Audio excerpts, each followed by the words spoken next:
will come. Nakita niyo yung ano? Hindi pa nakaliwanag. Yung temptation comes, yung apple, no? Apple yung nakalagay dyan. Nakalagay dyan dahil nagsimula kasi yung temptation doon sa Garden of Eden. Apple ba talaga yun doon? Ha? Apple ba talaga yung kinain nila? Apple? Actually, nakalagay sa Biblia, hindi naman nakalagay apple. Kundi,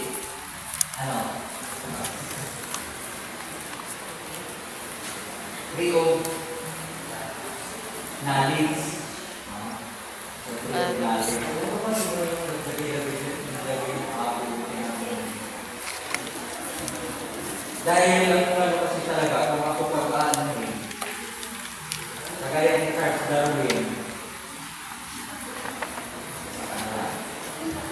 So dito, Matthew 4:1. Next slide. Ayan. Ito sinabi sa English, tingnan nyo yun dyan. Jesus was led by the Spirit into the wilderness to be tempted by the devil. So sa Tagalog, pagkatapos si Jesus ay dinala ng Espiritu sa ilang upang tutunin ng diablo. Sabi ko nga, hindi ako naglalagay kasi hindi ko kasi nilalagay yung picture sa Jesus dahil wala pa kasi prophet pa noon.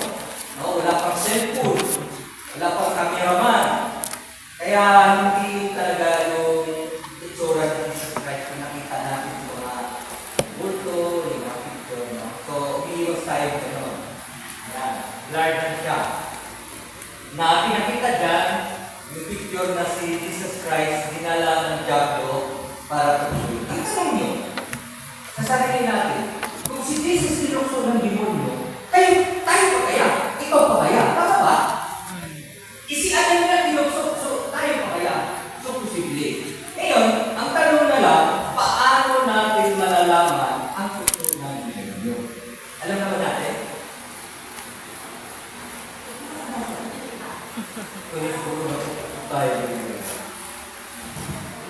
Para alam natin kung paano tayo kusuhin ng demonyo, ano yung mga pamaraan na, magbasa tayo ng Bible. Tama ba? Amen. Next slide. So sabi dito sa Korintyo, mga taga-Korintyo 10:30, no? Kabanata 10, talatang 13, no temptation has overtaken you except what is common to mankind, and God is faithful, He will not let you be tempted beyond what you can bear. But when you are tempted, He will also provide a way out so that you can live. So, sabi sa slide ko, yan, sabi sa Tagalog, wala kang pagsubok na dumating sa inyo na hindi naranasan ng ibang tao. May pagsubok pa kayo na naranasan na hindi naranasan ng ibang?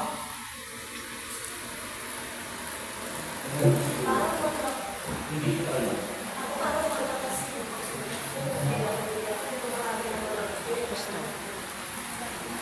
Ang pagsubok, magkaiba lang ng bawa. Unang pagsubok. May manlili sa babae o may manliligaw. Limawa lang, no? May manliligaw. Yung minsan, ang manliligaw sa iyo nasa giro, sugarol. Hindi mo na ganun pipigil nun. Kung ikaw naman na hindi mo sinuri, ay, guwapo kasi mo. Alagado versus. Hindi ba yung kasi, Alvin, so, mga gano'n, no?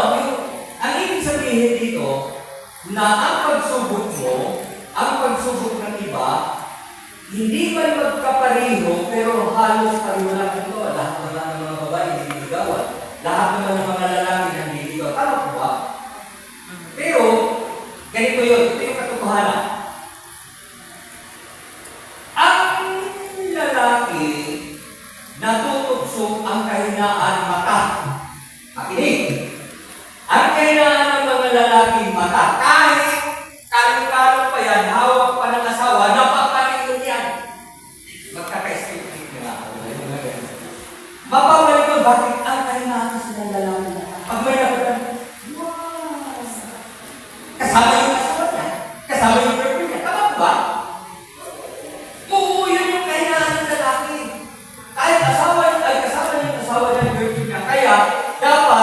lalaki, iniingatan niya kung sino yung pinili na dahil yung kailangan niya.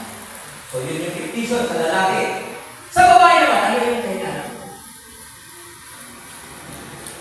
Hindi nyo alam? Ito yung tinanong ko, no? Sa panahon ni Adan, nang nakita ni Adan na, ay, ang ganda naman pala ng hawak mo. Kailangan sa mata. Kinain niya. Ano yung kailangan ng babae? Bakit nagpuso siya? Ang kailangan ng babae yung tainga. Sinabi ng Satanas, ng Diablo na, ayan, magiging Diyos ka. Ibig sabihin, ang babae hanggang ngayon, ang kahinaan ay tainga. Kaya nga nakukupo eh. Nabuntisan na isang beses, nabuntisan na isang. Bakit? Hindi yung kailangan. Sabi, ang ganda-ganda mo, ang cute mo, tapos, kumapa. Ang ganda ng mga pinagkata mo, ang galing mo. Napula! Kaya sinunod ako hindi ganito yun. Kaya ingatan nyo yung inyong mga narinig mo sa mga babae na niligawan. Ingatan nyo yung mga narinig mo. At sinusuri mo, paano hindi naman? Ayun eh! Amen. Yung kasi kailangan, tanongin mo yung mga nabukisa na anak at hindi ko kasi akalain, galing ng mga pangako na dadalhin mo sa iyo yung bituin. 10 piraso. Kahit imposible yan, dahil kung ang lalaki ang galing manghula, dahil ang kahinaan ng babae ng Tainga. Tama ba? Tama. Hindi pa nga nakita. Ay, wala, mami, baby, gusto ka na, kumain ka na ba? Ano ka tapos? Minsan, ilang linggo pa lang sila nakita, mag-eyeball na agad, iba hindi na nakakauwi. Bakit ka ito? Nagula. Okay, no? So, tandaan nyo, ang kahinaan ng lalaki ay mata, makakita lang yan ng mga nakatukis. Na-skip na. Alam yun sa mga lalaki. Pag ang babae naman, makarinig ng magandang sinabi ng lalaki, kumapaniwala. Ay! Hindi na. Buti pa nga ang ipis. Ang pinakagwapo sa balat ng lupa ang ipis. Bakit? Makakakita ang tao, kinikilig. Okay, ulitin ko. Ang kahinaan ng babae, ano? Tainga. Ang lalaki, Mata. so ingatan natin para hindi tayo nakusog. Ibig sabihin, halimbawa, magsabi na kay, Ate Nancy. Ate Nancy, ipadala mo yung Gcash number mo dahil ba nagtagap ka sa DSWD. Ibinigay naman ni Ate Nancy, marami ito! Bakit? Hindi kailangan natin ito pagkita. Kailangan yung mga babae. Ingat kayo, lahat ng mga nag-linis sa inyo, lahat ng mga, meron naman genuine na pagpupuri. So, isalayan nyo lang para hindi kayo marami po akong kilala, mga pastor, mga lahat na sa isip. Bakit? Nadala, makakatanggap ka ng 5,000 sa DSWD. Ako nagdala ko. Di tinawagan ako. Sabi ko, sure talaga? Hindi ako, ibigay mo yung information sa akin. Sabi ko, ay, padala mo na lang yun. Huwag mo na yung information. Susurin natin. Tuloy tayo.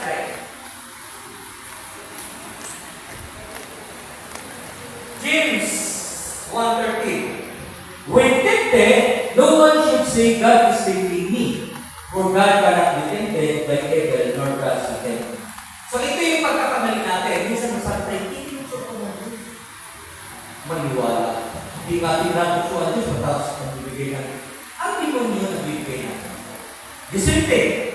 Ang sakit ni ba, hindi na ako kasi no. Kayo, mga magulang, mga nanay, mga tatay, papayag ba kayo, bigyan nyo ng sakit ng anak nyo? Anak nyo eh. How much more sa God? Siya nagkita sa'yo, mas mabigat kayo.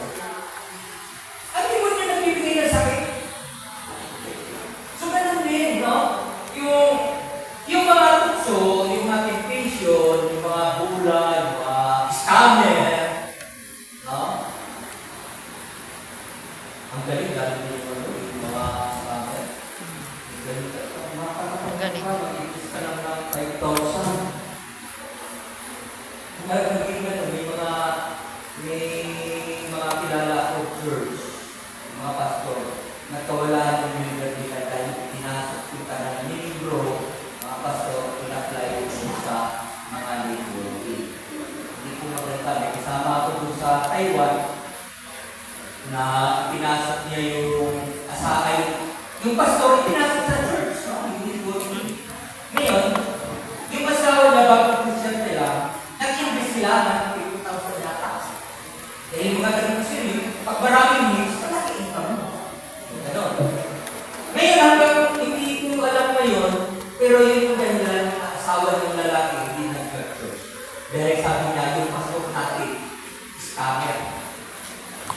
Then next time, hindi ka na balik.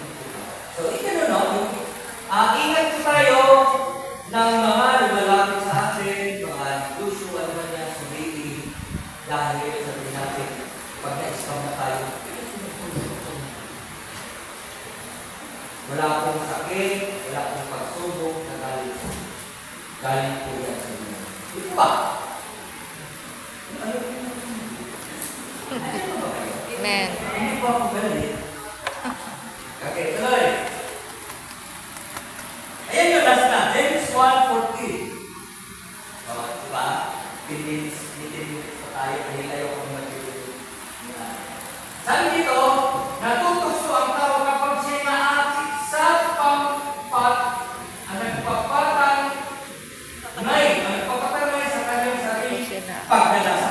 So natutokso lang ang tao pag yung sa sarili niyang